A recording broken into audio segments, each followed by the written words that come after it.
રાજુ કરપડાને ભાજપે ખરીદી લીધા, ડરાવી દીધા કે જેલના ડરથી ભાજપમાં સામેલ કરી લીધા.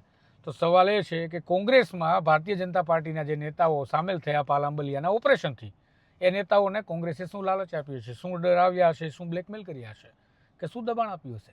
આમ આદમી પાર્ટીમાં ભાજપ અને કોંગ્રેસના જે નેતાઓ સામેલ થઈ રહ્યા છે, એ નેતાઓને આમ આદમી પાર્ટી શું લાલચ આપી રહી હશે, શું દબાણ સર્જી રહી હશે, શું બ્લેકમેલિંગ કરી રહી હશે? શું નેતાઓ માત્ર પૈસાથી, લાલચથી, ડરથી કે ભયથી જ પાર્ટી છોડતા હોય છે અને સામેની પાર્ટીમાં સામેલ થતા હોય છે? તમને શું લાગે છે? એ બાબતે આપણે ચર્ચા કરીએ રાજુ કરપડાની.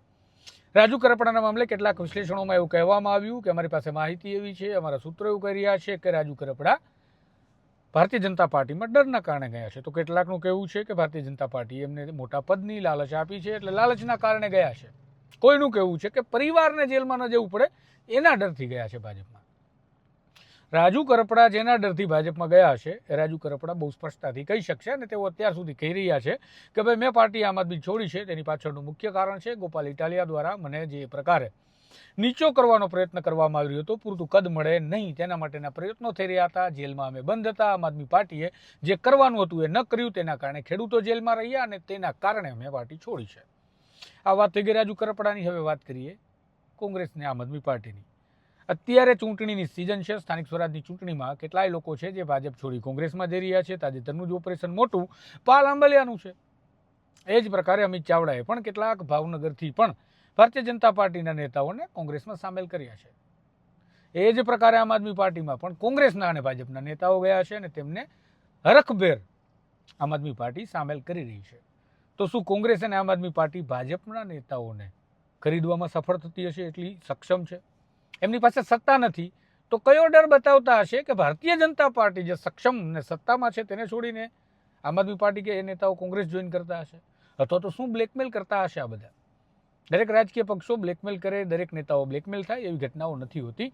કેટલીક ઘટનાઓ એવી હોય છે જે ઘટનાઓને સમજવી જોઈએ. ભૂતકાળમાં જઈએ તો કોંગ્રેસનો જ ઇતિહાસ આપણે ખંગોળીએ તો ખબર પડે કે કોંગ્રેસના બે ફાંટા પડ્યા હતા. ઇન્દિરા ગાંધી સમયે કોંગ્રેસ આઈ અને કોંગ્રેસ ઓ બની હતી. તેનું કારણ હતું વૈચારિક મતભેદ, અને વૈચારિક મતભેદના કારણે બે પક્ષો એક જ પક્ષમાંથી જુદા પડ્યા. એક સાથે બેસતા નેતાઓ, એક સાથે સરકાર ચલાવતા નેતાઓ વિભાજિત થયા અને તેમણે ચૂંટણી સામે સામે લડી નાખી. તો શું ત્યારે પણ ખરીદ ફરોખ થઈ હશે? દરેક બાબતોમાં ખરીદ ફરોખની રાજનીતિ હોય છે કે શું?